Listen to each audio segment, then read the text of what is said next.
नमस्कार, भारत लाइव देख रहे हैं आप। लगातार यूपी चुनाव के सरगर्मियों को देखते हुए यह स्पष्ट समझ में आ रहा है कि भाजपा बिहार की पार्टियों को वहां साथ लेकर चलने वाली नहीं है। अब तो जदयू ने भी इस बात को स्वीकार लिया है कि भाजपा अकेले चुनाव लड़ना चाहती है।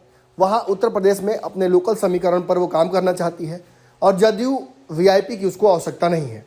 वीआईपी ने बहुत पहले इस चीज़ को आत्मसात कर लिया था और अपने प्रत्याशियों की घोषणा शुरू कर दी थी, लेकिन जदयू इस इंतजार में थी कि आरसीपी सिंह ने जो वादा किया है वो पूरा होगा और भाजपा के साथ कोई ना कोई अंतिम समय में भी समीकरण बना लिया जाएगा। लेकिन आज जब प्रेस कॉन्फ्रेंस कर रहे थे ललन सिंह, तो उन्होंने ये स्पष्ट कर दिया कि आरसीपी सिंह ने पार्टी को अंधेरे में रखा और साथ ही साथ कहीं ना कहीं भाजपा के और जदयू के रिश्ते को बिगाड़ने का काम किया। ऐसी स्थिति में भले ही अब कम सीटों पर चुनाव लड़ पाएगी जदयू, लेकिन बहुत मुस्तैदी के साथ भाजपा के खिलाफ चुनाव लड़ा जाएगा। इसके बाद भाजपा ने भी कहीं ना कहीं आज प्रेस कॉन्फ्रेंस की, बड़ी घोषणा की। जहां तक बिहार की बात है, बिहार के सीटों के समीकरण के बारे में भाजपा ने स्पष्ट कर दिया। 13 सीटों से कम में भाजपा चुनाव लड़ने नहीं जा रही है और जो सीटें बचेंगी उस पर जदयू को तय करना है कि वो खुद लड़ेगी या फिर बिहार के बाकी घटक दलों को मौका देगी। इतना ही नहीं, उत्तर प्रदेश समेत गोवा और अन्य राज्यों में होने वाले चुनावों को लेकर भी भाजपा ने स्पष्ट कर दिया कि वो किसी अन्य पार्टी को बिहार के अपने साथ लेकर चलने वाली नहीं है। उन्होंने साफ तौर पर कहा, संजय जायसवाल ने बात करते हुए ये स्पष्ट कर दिया कि बिहार के बाहर बिहार के किसी भी दल के साथ कोई गठबंधन नहीं है।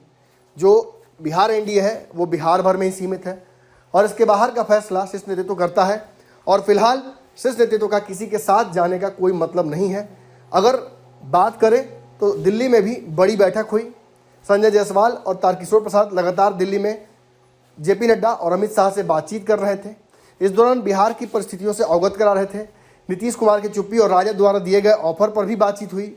इन सब के बीच कहीं ना कहीं जिस तरीके से जदयू हमलावर है भाजपा पर, इसकी भी चर्चा की गई और ये बताया गया कि क्या ये सब केवल बिहार के एमएलसी चुनाव के लिए हो रहा है या फिर बिहार में वास्तविक कोई परिवर्तन करने के मन में नीतीश कुमार आ गए हैं। इन सब पर चर्चा के बाद ये स्पष्ट हो गया कि कहीं ना कहीं जिस तरीके से दबाव बनाया जा रहा है जदयू के द्वारा भाजपा पर, उसका कारण केवल एमएलसी चुनाव नहीं हो सकता है।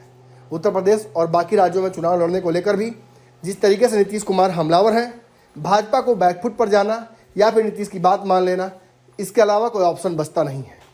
ऐसे में तीसरे विकल्प की तरफ भाजपा गई और किसी भी गठबंधन के दलों को बिहार में उत्तर प्रदेश लेकर वो अपने साथ नहीं गई। इसके कारण एक बात तो स्पष्ट हो गया, अमित शाह द्वारा दिए गए फरमान को आज मीडिया के समक्ष संजय जायसवाल ने एकदम साफ गोई से सुना दिया। उन्होंने स्पष्ट कर दिया कि आगे भी जदयू या किसी भी दल को बिहार के किसी भी राज्य में अपने साथ रखने को लेकर भाजपा कोई निर्णय नहीं करने जा रही है। अगर कोई दल भाजपा पर दबाव बनाता है कि वो साथ अपने आप को रखे किसी अन्य राज्य में, तो वो बिल्कुल बेईमानी होगा, क्योंकि अमित शाह ही इसको लेकर अंतिम फैसला लेंगे। साफ कह दिया, नो मतलब नो, यानी किसी भी दल को बिहार के बाहर किसी तरीके से भाजपा एंटरटेन नहीं करने जा रही है। बिहार का गठबंधन शुद्धतः बिहार तक सीमित है। अगर ये वीडियो पसंद आई और वह बिहार के राजनीति और बिहारियत से सरोकार रखेनी तो सब्सक्राइब बटन दबा के चैनल के सब्सक्राइब कर ली। ओजे एगो घंटी बा, ओकरा बटन दबा देला से कुल सटीक और मारक खबर रुआ मुफ्त में मिल जाई। अगर रुआ पत्रकारिता के हमनी के नया प्रयोग में सहयोग कर चाहतानी तो ज्वाइन बटन दबा दी। पेटीएम नंबर नोट कर ली 9386816700। धन्यवाद।